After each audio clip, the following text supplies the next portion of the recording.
Well, hey folks, Real Honesty with John Riddlins, my review of New Japan Pro Wrestling's G1 Climax 28 Night 18 event. And I just want to address right now, the reason my voice is totally shot is I was at a Fire Northwest wrestling show. It's an indie promotion based out of Seattle, and they also travel to Portland, other cities. And I got to meet some pretty big stars there. Some great local indie talent as well, but the big stars I got to meet, Tony Storm, Trent Seven, and Tyler Bate, Mustache Mountain, and also Jimmy Havoc. They were super cool, super nice. Took time out to talk to me a little bit. That was really cool. And support your local indie wrestling.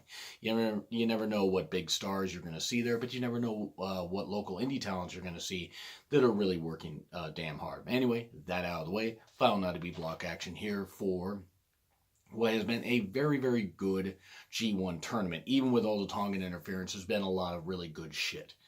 And I'm going to zoom through tag matches. This will probably be a shorter review than normal because my voice is shot, as you can tell.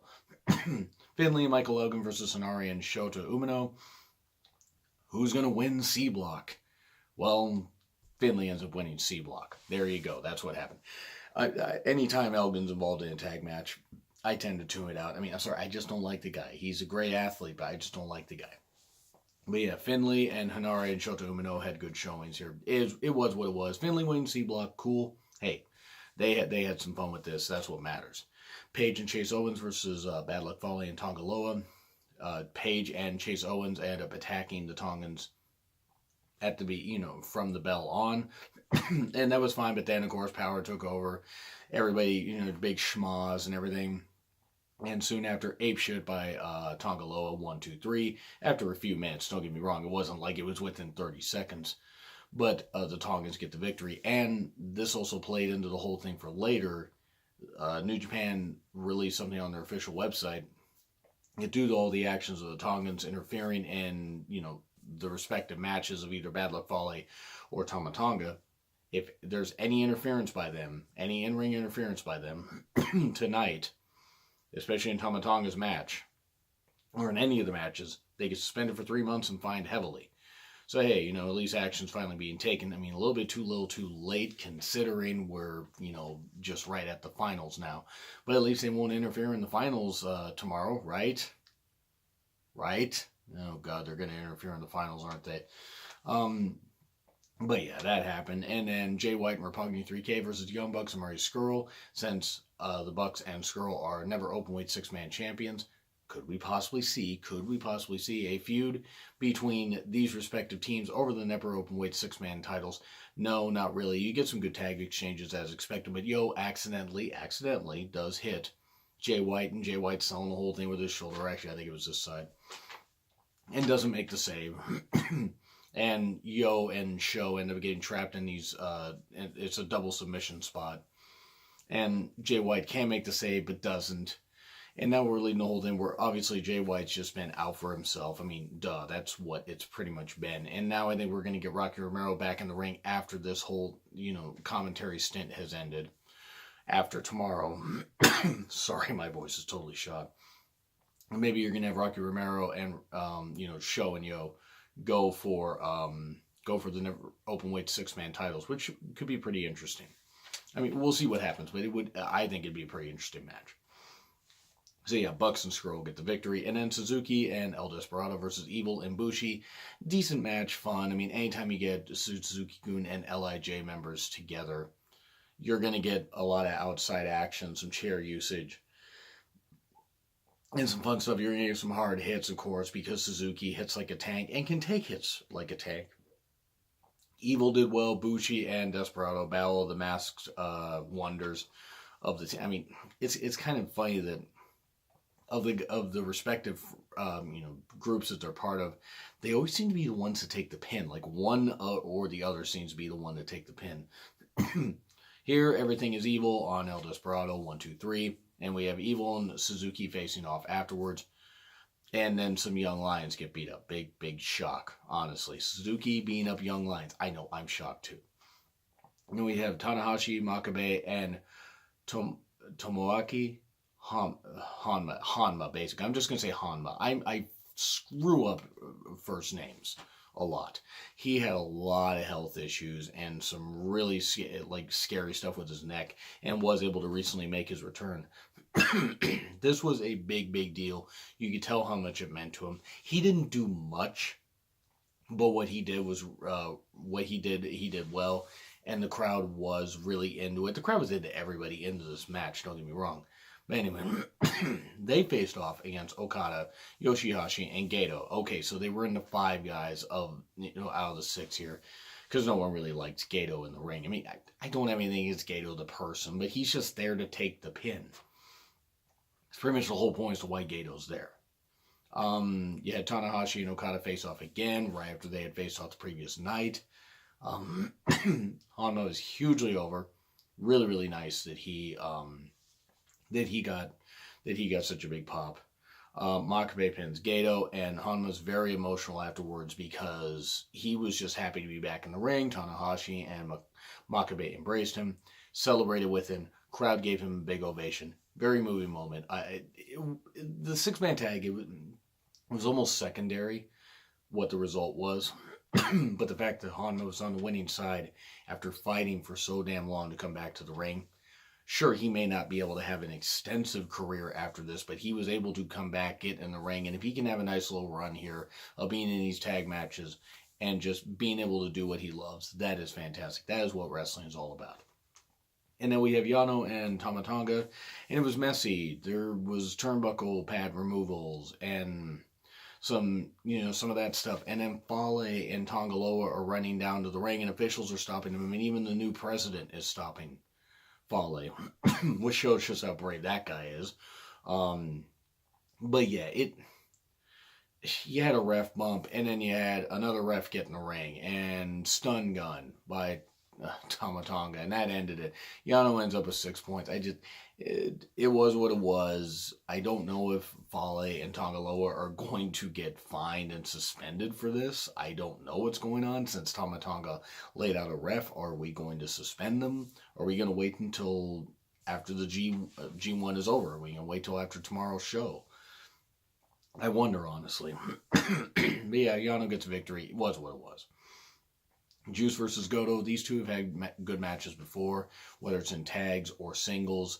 I think this might be the best singles match they had, or at least maybe since April, because I believe they faced off in April for the Never Openweight Championship before Juice obviously became U.S. champion. Hard hits. They have good chemistry. They do really have good chemistry. I would certainly not mind seeing a feud over the U.S. title between these guys, but Goto would have to lose the Never Openweight title soon. Or at some point for that to happen. But Juice did get the victory with Pulp Friction. So now you have to wonder, is he going to try to go become a dual champion? Who knows? I mean, he could. I don't think that's going to happen. But at least Juice was finally able to get a victory over Goto. Now move on to Tomohiro Ishii, the MVP of the G1 this year. And I will fight you if you disagree. Kidding. Him and Ibushi, in my opinion, are 1 and 1A as far as MVPs. Ishii just ekes him out, though. And that's nothing against Ibushi at all. Plenty of chops. My God, so many chops. Chops, more chops. Just great agility by Sonata. Some great moves, focusing, on the fact of selling his knee after the moonsault. Some good stuff there. Really enjoyable. A lot of kickouts, a lot of move reversals. That was very impressive. Everybody, they did really well. Sonata using his speed and agility. Ishii just hitting like a freaking tank because he basically is a human tank. And that's not an insult. The guy basically is a human goddamn tank. And after so many reversals, after getting out of skull land and some, back and forth, delay vertical brainbuster, 1, 2, 3, and Ishii finishes strong. I believe he has 10 points to finish the whole thing, and has had probably 4 of the best matches of the tournament. In my opinion, has had at least 2 matches that should be at the top of the list. And I've obviously got to wait until the finals happen before I make my whole list. I'm probably going to work on that list Sunday afternoon. Depending how tired I am. So that show might even be recorded it might even be recorded Sunday afternoon, maybe even Monday afternoon. So that list will be up at some point. But anyway, Ishii finishes strong, so did Sonata. Even though Sonata got beat, both guys had some great performances here. And then Naito versus Zack Sabre Jr. And this was an interesting one. because I wonder where they were going to go with it. I really wonder where they were going to go with it. I didn't have any doubt that Naito was going to win. I had no doubt Naito was going to win. That's why I don't bet on wrestling, because I would have been stupid to do that. And quite frankly, I don't see the point in betting on wrestling. But if that's your thing, whatever. Anyway, great submission work by Zack Sabre Jr. The fact that he can just snatch a body part out of midair or anything is just fan-fucking-tastic. He is really goddamn good. And my God, my voice is shot. I can even hear it. Thank you guys for putting up with this review, by the way.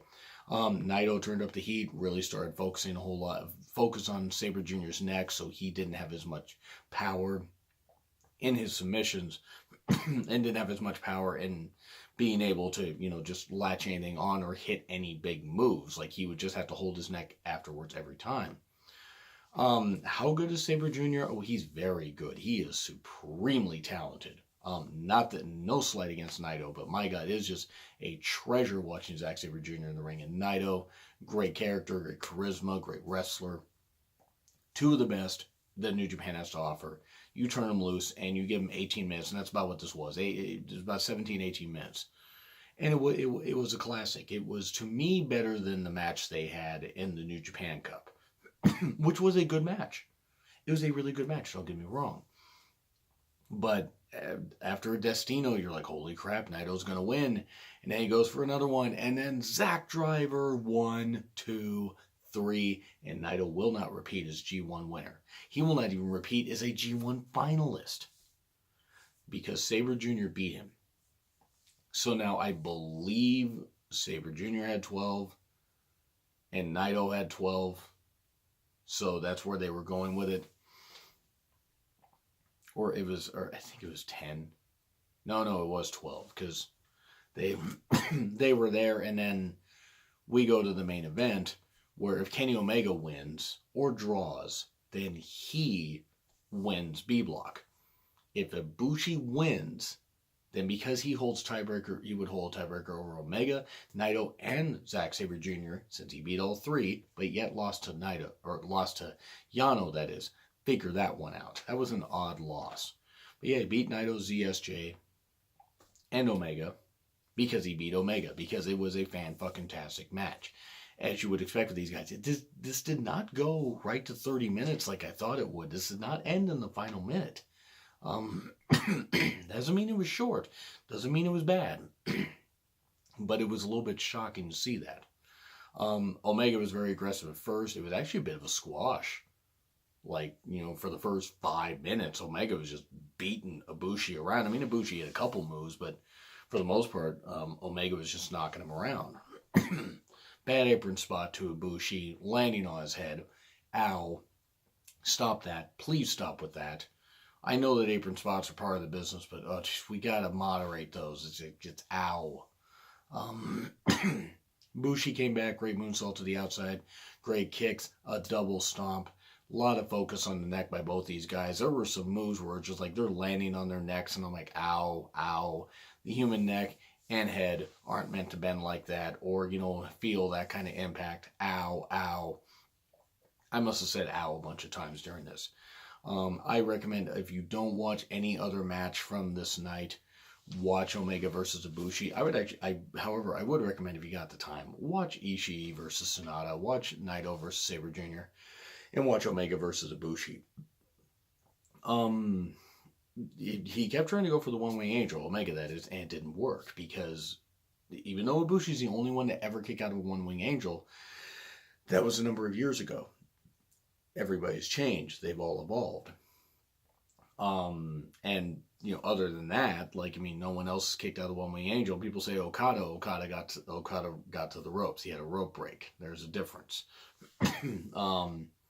But yeah, one Kamigoye didn't do it, and then a bunch more back and forth, and then second Kamigoye, 1, 2, 3, and Ibushi wins, and because he holds that tiebreaker, he wins the B block. Tanahashi versus Ibushi is going to be taking place tomorrow, and I am here for it. I am certainly going to be ready. Maybe I'll be tired, but I'm still going to be watching it. So I'm going to say B+ for this, because the last 3 matches really were what sold it. Everything else, I'm not going to say was a wash. And Juice versus Goto certainly wasn't bad, and a couple of tag matches were fun, but B+ overall. Because, yeah, the Yano Tama Tonga match dragged it down. Because what they need to do is they need to do a reset on this whole thing. The Tongans causing the interference isn't bad, but they need to do a reset on this. Find a way to go in a bit of a different direction in the destruction shows, Road to Destruction, and the destruction shows are going to have in September. But anyways, B plus. What do you guys think? What do you guys think of Ibushi versus Tanahashi? What do you guys think of how they told this story? Do you think they told this story well? Do you think it was messy? What do you think? Let me know in the comments. Like, share, subscribe. Twitter link in the description. Been Real Honesty with John Rippling. I will be back for Night 19, the finals, and I will see you soon.